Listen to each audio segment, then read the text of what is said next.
દિલ્હીમાં વિદ્યાર્થીઓ પર થયેલા કથિત લાઠીચાર્જના વિરોધની અસર હવે વાવ-થરાદ સુધી પહોંચી છે। થરાદમાં કોંગ્રેસે સરકાર વિરુદ્ધ જોરદાર ચક્કાજામ કરી ભાજપ સરકાર પર વિદ્યાર્થીઓ પર દમન કરવાનો આક્ષેપ કર્યો છે। વિરોધ દરમિયાન પોલીસ અને કોંગ્રેસ કાર્યકરો આમને સામને આવ્યા હતા અને પોલીસે આગેવાનોની અટકાયત કરી અને વાવ પોલીસ મથકે ખસેડ્યા હતા। કોંગ્રેસે પેપર લીક મુદ્દે કેન્દ્ર સરકારને ઘેરી કેન્દ્રીય શિક્ષણ મંત્રીના રાજીનામાની પણ માંગ ઉઠાવી છે। ત્યારે દિવસ દરમિયાન કેવા પ્રકારની હલચલ રહી, જુઓ અમારા ખાસ અહેવાલમાં। વાવ-થરાદ જિલ્લાના મુખ્ય મથક થરાદના સર્કિટ હાઉસથી કોંગ્રેસના કાર્યકર્તાઓ મોટી સંખ્યામાં રેલી સ્વરૂપે નીકળ્યા હતા। હાથમાં બેનરો અને સરકાર વિરોધી સૂત્રોચ્ચાર સાથે કાર્યકરો રોડ પર ઉતરી આવ્યા હતા। વિરોધને ધ્યાનમાં રાખી પોલીસનો ચુસ્ત બંદોબસ્ત ગોઠવવામાં આવ્યો હતો। બાદમાં પોલીસે વિરોધ કરી રહેલા આગેવાનો અને કાર્યકરોની અટકાયત કરી પોલીસ વાહનોમાં બેસાડી વાવ પોલીસ મથકે લઈ જવામાં આવ્યા હતા। આ અંગે જિલ્લા પ્રમુખ ગુલાબસિંહ રાજપૂતે મીડિયા સાથેની વાતચીતમાં જણાવ્યું હતું કે ભાજપ સરકારમાં પેપર લીકના અનેક કાંડ થયા છે। વિદ્યાર્થીઓ પોતાના ભવિષ્ય માટે લડી રહ્યા છે, પરંતુ તેમના પર દમન કરવામાં આવી રહ્યું છે। પેપર લીકમાં સંડોવાયેલા તમામ લોકો સામે કાર્યવાહી અને કેન્દ્રીય શિક્ષણ મંત્રી ધર્મેન્દ્ર પ્રધાનના રાજીનામા સુધી કોંગ્રેસનું આંદોલન ચાલુ રહેશે। તો અન્ય નેતાઓએ પણ સરકાર પર વિદ્યાર્થીઓના ભવિષ્ય સાથે ચેડા કરવાનો આક્ષેપ કર્યો। વિરોધ પ્રદર્શનમાં પૂર્વ ધારાસભ્ય શિવાભાઈ ભુરિયા, મહિલા કોંગ્રેસ પ્રમુખ ગીતાબેન નાઈક, સિદ્ધરાજસિંહ ચૌહાણ, નરસિંહભાઈ દેસાઈ સહિત જિલ્લાના વિવિધ તાલુકાઓમાંથી મોટી સંખ્યામાં કાર્યકરો જોડાયા હતા। આજે થરાદ ખાતે જે રીતે દિલ્હીની અંદર વિદ્યાર્થીઓ ઉપર આ ભાજપની સરકારે દમન કર્યું, પેપર લીક કર્યું અને જેના લીધે 20 લાખ કરતાં પણ વિદ્યાર્થીઓનું ભાવિ અંધકારમાં નાખ્યું। દિવસે ને દિવસે લગભગ 150 કરતાં પણ વધુ પેપર લીક આ ભાજપની સરકારમાં અલગ અલગ જગ્યાએ થયા છે। ત્યારે વિદ્યાર્થીઓના અધિકાર માટેના ભવિષ્ય માટે લડતા ત્યારે ભાજપની સરકારે પોલીસનું દમન કર્યું। જે રીતે દિલ્હીમાં દેખ્યું હોય, નાના છોકરાઓ પર, વિદ્યાર્થીઓ પર 15 વર્ષ, 16 વર્ષ, 17 વર્ષના દીકરા દીકરીઓ પર લાઠીચાર્જ કર્યો, ટીયર ગેસ છોડ્યા, લાઇટના કરંટ આપતા દંડા માર્યા। જે રીતે કદાચ અંગ્રેજોએ પણ ભારતના નાગરિકો ઉપર અત્યાચાર ના કર્યો એટલો અત્યાચાર દિલ્હીમાં ભાજપની સરકારે વિદ્યાર્થીઓ પર કર્યા। એના વિરોધમાં ગઈકાલે પણ જે રીતે કોંગ્રેસ પાર્ટીના પ્રદેશ રાષ્ટ્રીય પ્રમુખ, વિરોધ પક્ષના નેતા રાહુલજી ખડગેજી જે રીતે વિરોધ પ્રદર્શન કરી રહ્યા, બધાની અટકાયત કરવામાં આવી ખોટી રીતે। બધાની માગણી એટલી જ છે કે સિસ્ટમ બનવી જોઈએ, જે પણ દોષી છે એના પર કાર્યવાહી જોઈએ, ધર્મેન્દ્ર પ્રધાન રાજીનામું આપવો જોઈએ।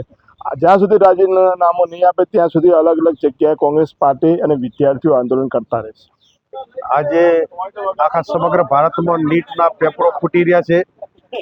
હિટલર શાહીને શરમાવે એ આ દેશના યુવાધન ભારતના ભવિષ્ય ઉપર લાઠીચાર્જ, અશ્રુ ગેસ છોડી અને અંગ્રેજોની આ બીજી ઓલેદ છે। કાળા અંગ્રેજોએ આ ભારતના યુવાનો ઉપર બર્બરતાપૂર્વક દિલ્હી જંતર મંતર ખાતે યુવાનો લોહીના ખાળ નીકળી ગયા એવું યુવાનો પર બર્બરતાપૂર્વકનું કાયરતાનું કામ કર્યું છે। એ દેશના ગૃહમંત્રી અમિત શાહનું તાત્કાલિક રાજીનામું, આખો દેશ જ્યારે ભડકે પડે છે, યુવાનોમાં આક્રોશ છે, તમામ વાલીઓ નારાજ છે। એ ગૃહમંત્રી અને ધર્મેન્દ્ર પ્રધાન, શિક્ષણ પ્રધાને વારંવાર નીટના ફોરમ નહીં પણ આ ભારતના ભવિષ્યના યુવાનોના કિસ્મત ફોડવાનું કામ આ પાપીઓ કરી રહ્યા છે। આ સરકારને હટાવવા માટે આખા દેશનું જેનજી જાગી ગયું છે અને તાત્કાલિક આ હિટલર શાહીને અંગ્રેજોની ઓલાદને અહીંથી કાઢવા માટેનું કાર્ય યુવાનો કરશે।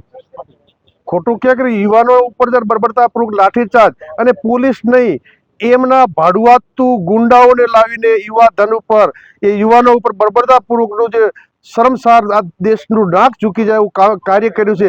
ત્યારે રાહુલજી અને સમગ્ર વિપક્ષ એ યુવાનોના પડખે આવી અને યુવાનોની વેદનાને વાચા આપવા માટે આવ્યા હતા। આ તો હિટલર શાહી છે। લોકશાહી દેશમાં આખો દેશ જ્યારે શરમસાર થાય એવું ભારતના ભવિષ્યને યુવાનો સાથે ખરાબ કાર્ય કરી રહ્યું છે। એટલે રાહુલજી અને સમગ્ર કોંગ્રેસ તમામ વિપક્ષો એક થઈ અને યુવાનો માટે લડશે। આજે દિલ્હીમાં જે વિદ્યાર્થીઓમાંથી અત્યાચાર થયો અને વારંવાર પેપર લીક થવાને કારણે વિદ્યાર્થીઓ આંદોલન કર્યું છે। એના વિરુદ્ધમાં જે આંદોલન કરી અને પોલીસે લાઠીચાર્જ કર્યો,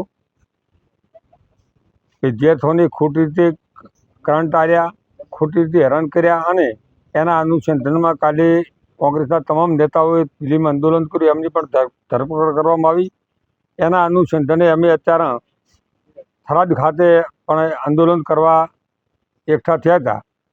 એટલે આવું જ્યારે થતું હોય, લોકશાહીમાં કોઈ પણ વ્યક્તિને એમના હક માટે લડવાની અધિકાર છે, આંદોલન કરવાના પણ અધિકાર છે, પણ ખોટી રીતે પોલીસનો દુરુપયોગ કરી અને પોલીસની સત્તા લાવી અને કોઈ પણ રીતે ખોટું કરી અને વિદ્યાર્થીઓ કોઈ પણ પક્ષ આ રીતે કરે એ વાત બરાબર નથી. એના માટે અમે આંદોલન કરવા છીએ. થરાદમાં કોંગ્રેસના વિરોધ સાથે પેપર લીક અને વિદ્યાર્થીઓના મુદ્દે રાજકીય માહોલ વધુ ગરમાયો છે. કોંગ્રેસે આંદોલન વધુ ઉગ્ર બનાવવાની ચીમકી આપી છે. ત્યારે હવે સરકાર કોંગ્રેસ અને કોકરોચ જનતા પાર્ટીની માગણીઓ સ્વીકારે છે કે નહીં તેના પર સૌની નજર રહેશે.